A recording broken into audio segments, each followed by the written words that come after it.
ఆ స్థాయిలో ఒక వైరి పక్షంలో తయారయ్యేది లోకేష్ గారు మాత్రమే అని అన్నారు, సరైన నాయకుడే.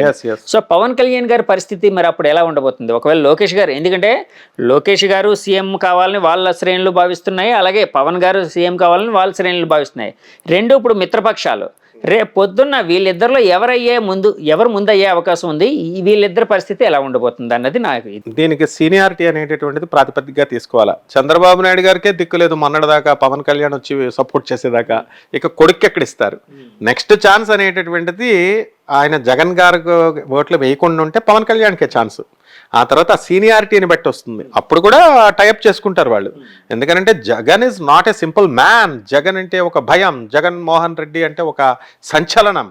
అందువల్ల ఓడిపోయారు కదా అని చెప్పేసి ఆయన ఏదో వ్యతిరేకం అయిపోయాడు కదా అని కామెంట్లు పెట్టేసి లేకపోతే తిట్టేసినంత మాత్రాన ఆయన ఇండివిజువాలిటీ ఆయనకు పోదు. ఆయనకు పాఠాలు చెప్పిన మాస్టర్లు, కెప్టెన్స్. ఓడిపోవడం అంటే శాశ్వతంగా ఓడిపోవడం కాదు కదా. అలాగైతే మరి చంద్రబాబు నాయుడు 2019 అవమానించారు చంద్రబాబు నాయుడు గారిని, ఎంత ఘోరాతి ఘోరంగా. ఆయన లైఫ్ లో ఎవరు అవమానించలేదు, అంత అవమానించారు. కానీ పాప ఆయన ఏ కక్ష తీర్చుకోడు, అంత గొప్ప పరిపాలన అందిస్తాడు ఆయన. ఆయన కక్ష తీర్చుకోవడం తీసుకోరు. ఆయన వ్యక్తిత్వమే ఆయన మెంటాలిటీ కొంచెం మెతక మెంటాలిటీ మెతకే కాదు. ఇప్పుడు మెతక వేరు, ఇది వేరు. ఆయన ఎంతసేపు దేశ సంక్షేమం కోసం చూస్తాడు ఆయన. ఇప్పుడు ఎంతసేపు నేను తక్కువ కాలం ఉంటాను, నేను దేశాన్ని ప్రగతి పదంలోకి తీసుకెళ్లాలి ఆంధ్ర రాష్ట్రాన్ని అని ఆయన. జగన్ గారు నేను ఆల్రెడీ డబ్బులు సంపాదించుకున్నాను, ఏదో ఒక విధంగా నేను కూడా ఈ ఆంధ్రదేశంలో పేరు తెచ్చుకోవాలా. ముందు ఈ పేరు పిచ్చి ఉంటుంది వీళ్ళకి, ఈ డబ్బు పిచ్చి ఉండదు వీళ్ళకి. డబ్బులు ఆల్రెడీ సాచురేటెడ్. ఒక స్టేజ్కి వెళ్ళిన తర్వాత ఎగ్జైరేట్ అయిపోతారు, అంతే కదండి. ఇప్పుడు ఫారిన్ లో ముందు ఏం చేస్తారండి, ఫారినర్స్ ఎందుకు మనకి భారతదేశంకి అట్రాక్ట్ అవుతున్నారు? ఆధ్యాత్మికత. ఫస్ట్ ఫారెన్ లో డబ్బు సంపాదించాలని కస్తే వెళ్తారు ఫారినర్స్, సంపాదించేస్తారు. ఇందులో తృప్తి లేదు అనుకుంటారు. తర్వాత అమ్మాయిల జోలికి వెళ్తారు, అక్కడ అని తెలుసుకుంటారు. ఆ తర్వాత దేవుడి వైపు అట్రాక్ట్ అవుతారు. అరే ఇది ఎన్ని చేసినా సరే నాకు మనశ్శాంతి లేదే, ఎక్కడో ఈ అశాంతి అని చెప్పి ఆధ్యాత్మికతలో ఉంది అని గాడ్ సెంటర్డ్ ఫిలాసఫీతో వస్తారు. జగన్ జీసస్ క్రైస్ట్కి ఒక మహాభక్తుడు, చంద్రబాబు నాయుడు ఒక హిందూ దేవుడికి మహాభక్తుడు. వీళ్ళు స్పిరిచువల్గా చాలా ఎలివేటెడ్ సోల్స్ వీళ్ళు. కాబట్టి తప్పకుండా పవన్ కళ్యాణ్ గారికి కూడా వారాహి, మర్చిపోయాను, పవన్ కళ్యాణ్ గారు వాహనం పెట్టినప్పుడు నేను వీడియో చేశాను వారాహి అని. వారాహి అమ్మవారికి అడ్డే ఉండదని చెప్పాను నేను వీడియో. అప్పుడు నన్ను చాలా మంది విమర్శించారు, ఏమైపోయాడు మీ పవన్ కళ్యాణ్, ఏమైపోయింది మీ వారాహి వాహనాన్ని ఆపేస్తున్నట్టు బిల్డప్ ఇచ్చారు. ఆర్మీ కలర్ ఉన్నంత మాత్రాన్ని ఆపేస్తారా? ఆయన అంత పిచ్చోడా?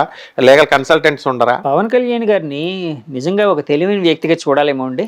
అద్భుతమైన తెలివైన వ్యక్తి. టీడీపీ జనసేన అనేది కలవ కూడా ఉండాలి అంటే, బీజేపీ లాస్ట్లో వచ్చి కలిసింది, అది పక్కన పెట్టండి. టీడీపీ జనసేన మైత్రిని విడగొట్టడానికి వైరుపక్షం అంటే న్యాచురల్గా చేస్తారు కాబట్టి వైసీపీ వాళ్ళు రకరకాల ప్రయత్నాలు చేశారు.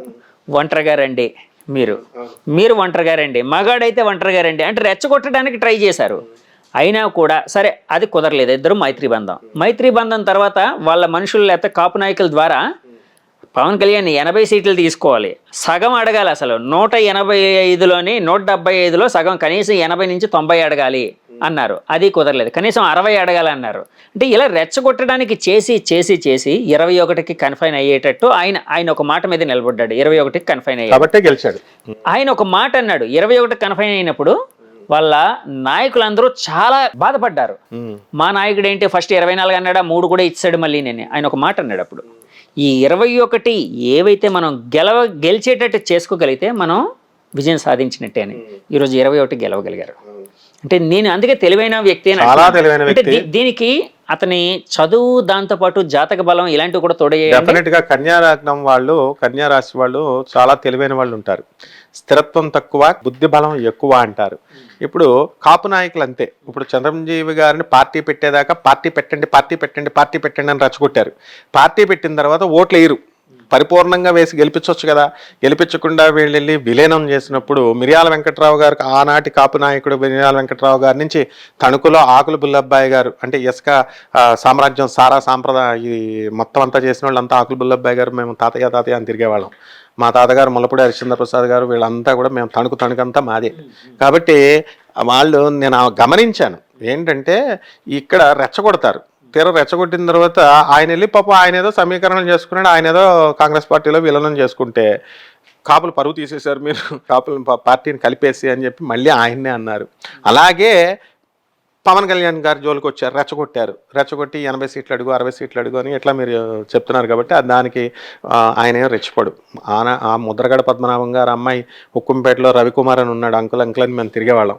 వాళ్ళ అమ్మాయిని రవికుమార్ గారు అబ్బాయికి ఇచ్చేశారు. ముద్రగడ వాళ్ళైనా ఎవరైనా కాపు నాయకులు వాళ్ళే, ఇంకెవరు లేరు. మాకంతా తెలుసా, మంగా గీత వీళ్ళంతా ఇదే మా తూర్పుగోదావరి పశ్చిమ గోదావరి బెల్ట్లోనే ఉంటుంది ఎక్కువ ఈ కాపుల ఇది నాయకులు. సో నేను గమనించింది ఏంటంటే పవన్ కళ్యాణ్ దగ్గర విజ్ఞత ఉంది, చదువు ఉంది, తెలివి ఉంది కాబట్టి వాళ్ళ ట్రాప్లో పడలా. చక్కగా ఆయన దురాశ పడకుండా చక్కగా ఇన్ని సీట్లు నాకు చాలు అని ఒక ప్లాన్ ఉంది ఆయనకి. మనకే ఉంటుంది ప్లాన్, ఇంకా వాళ్ళకు ఉండదు. అందరిని మిగతా సలహాలు చెప్పేవాళ్ళు ఉంటారు కదా, ఆ విధంగా ఆయన ఒక కన్ఫైన్ చేసుకొని కొన్ని సీట్లు అని చెప్పి దాంట్లో విజయం ఢంకా మోగించాడు.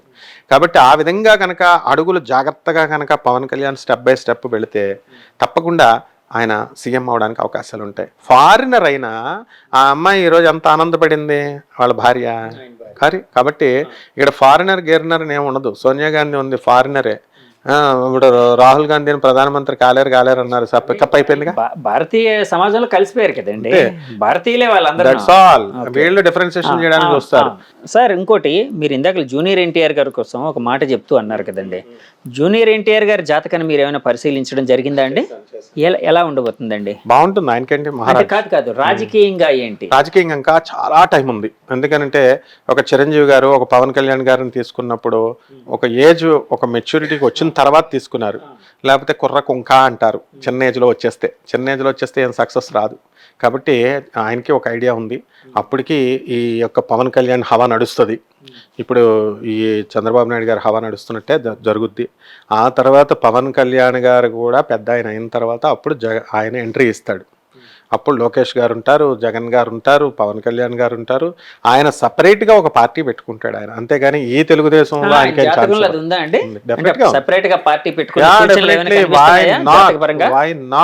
డెఫినెట్గా ఉంది, పెట్టుకుంటారు. ఆ తర్వాత ఆయన వాళ్ళు వెళ్తారు. ఇప్పుడు డాక్టర్ అక్కినేని నాగేశ్వరరావు గారు పెట్టగలిగారా? ఎన్టీ రామారావు గారు పిలిచినా ఆయనకి లేదు అది. నాగార్జున గారు, ఇప్పుడు అమలా గారు నాకు బాగా క్లోజ్, బ్లూ క్రాస్ లో రోజు కలుస్తాం మేము.